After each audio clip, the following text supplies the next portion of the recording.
Hi, welcome to Actual Scale Modelling. This is part 4 of the U.S.S. Rio Grande build from AMT. In part 3 we dealt with things like painting of the water cells. Today we're going to be putting in lights of the water cells. I'll be going through the various tips that I use while I'm doing that. So let's get to it. Hi, so now I'm ready to put in the lights themselves. So what I've got here is some strip lights, solder with solder iron, which is here. Now first of all, what we do is a thing called tinning the wire, and that's basically putting a bit of solder onto the wire. So I've got a piece of wire here, black and red. Black for neutral, red for positive. Now I can't find my my little soldering station grip thing, so I'm improvising here.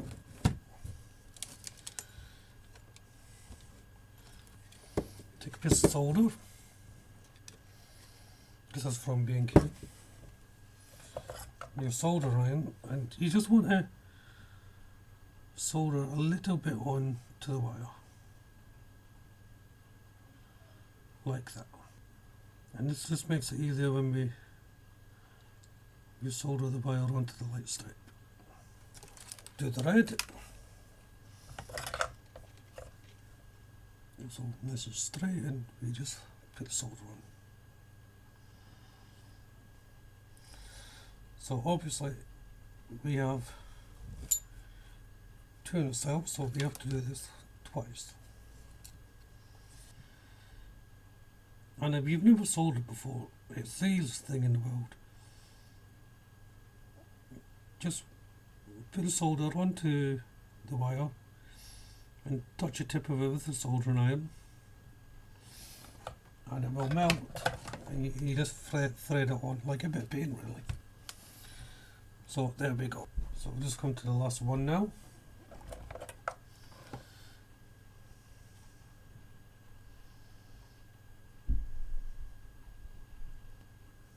Don't worry about putting too much in. If you do, you can always just heat it up and take it off. You just get better with it through time. There we go. And once you've done it, just clean your solder iron with a dampened sponge. Get the excess off. So that's that done. For the light, so we want a strip of lights here. These are LED strip lights, so they come in various colours, like so. The good thing about these is they can be cut in threes. Most importantly, let me get a good pointed tool. Most importantly, well, you can see these little dots here. These are little copper dots. And right next to them is a little symbol of scissors. That's where you cut. Only cut at those symbols, otherwise it will not work. You'll break the circuit and it just won't work. So you just take your strip, measure up to where you'd like the lights to go, then cut to the nearest dot. So with this one it's 3 sections, 1, 2, 3. And so we'll work those. Get your wire cutters or a pair of scissors, go between, snip, and done. Right, I put a bit of tape on these just to hold them down. Now on these light strips, not only is these little copper points, also printed on them is a little minus and plus, and that's obviously to tell you negative and positive. We'll come to that when we put the wire, attach the wires, but first of all, as we done with the wires, we tin the strip light. So we just put a little dot of silver on these little copper points.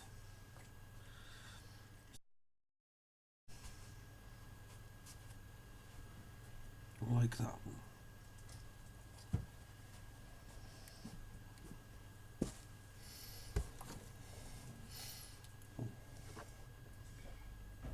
Right, so as you can see, that's that done now. Little solder points on here.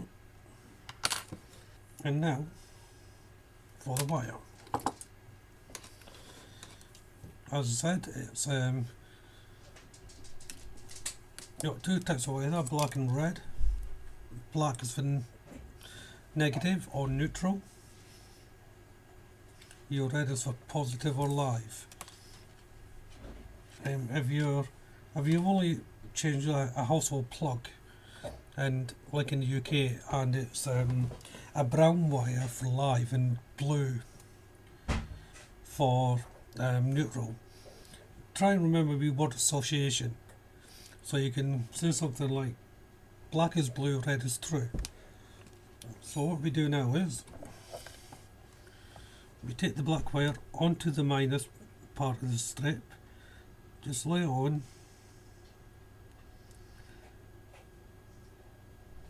heat up your solder, there we go, and until it cools down. You'll see it go a slightly different colour once it's attached. And same again with the positive on the other side. I've put a little bit too much solder in this one, so I'm just drawing it down a little bit. It should hold. Okay. So as you can see, that's connected. Now every time I do something with lights, each time I make a new connection, so I always check to make sure it's a good connection, because sometimes it's not. So what I have here is a little adapter, a normal AC power converter adapter to 12 volt, with a little female male connector, and I made up this. It's basically two crocodile clips onto a bit of red and black wire, then onto a female adapter, and this gives you ease just to try the lights out. So connect the red to the red, negative to the negative, or black to black.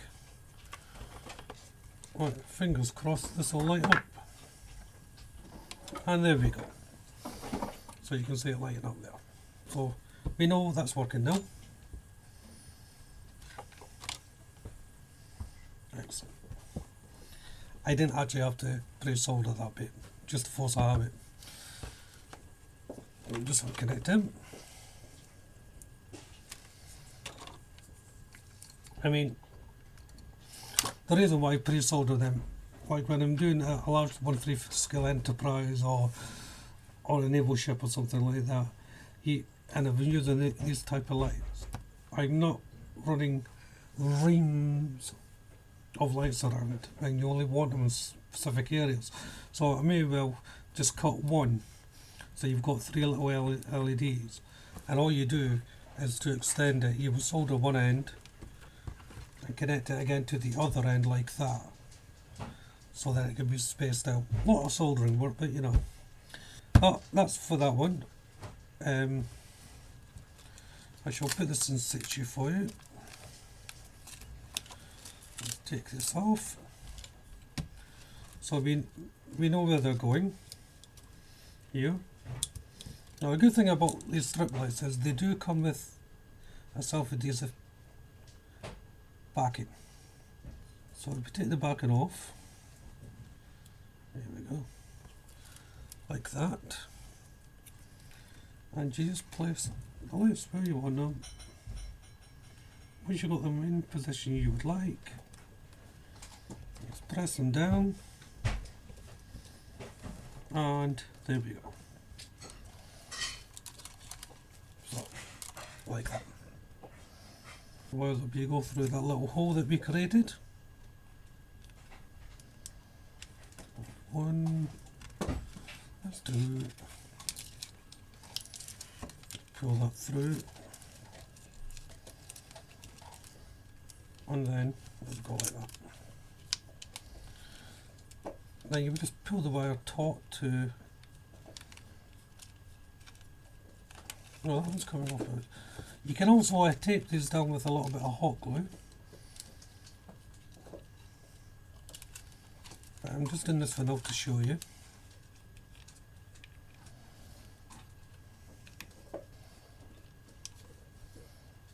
And when it lights up, you'll get the red glow coming there and the blue glow coming there because I painted the clear parts.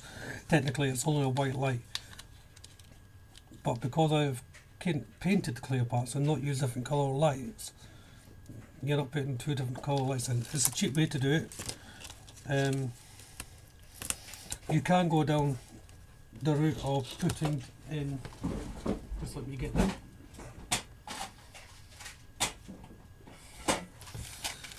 Putting in these sort of things. These are LEDs, different colours. These particular ones are flash. But then you need resistors and things like that and power converters for the flashing. You know, so, it's a lot more work, a little bit more advanced than these. So that's that for now. I shall do the second one. And once I get it all in place, I'm probably going to put a little bit of glue there because that one keeps on lifting up slightly. But once I've done that, I'll come back and show you. Okay, so that's both of them on now, as you can see there. So what I'm going to do now is get my hot glue gun and put a dab of glue there.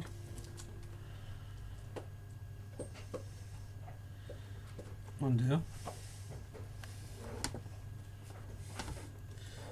Just stick them down so they don't move. So I'm just going to glue the wires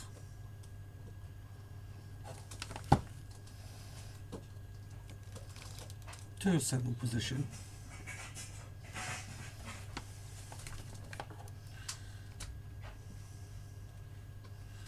Like that. To hold them down to a sense, and I'll just stop it from popping off, I think. So I'll do that with the rest of them and let it dry, and I'll come back and show you what I mean. So that's on with the hot glue. As you can see, I've just trunked the cables down to there, so when they does marry up to there, oops, wrong way around, they'll be able to go through without bending the light straight over and putting stress on your solder joints. So let's see if we can get these to work now. This will be interesting because I haven't tried this yet.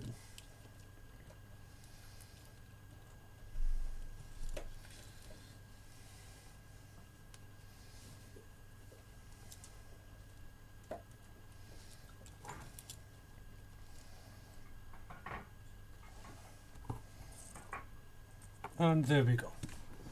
Well, that's going to be it for now. We've just got to let all that settle in and bed in. The glue's not quite dry, it's almost there. I can touch it without it coming away with my fingers, but I like to have that to be solid. Next update will be assembling the nacelles with the clear parts and whatnot, and you'll get to see the full effect of the lights in them. So thank you very much for watching, and I'll see you on the next update. Bye bye.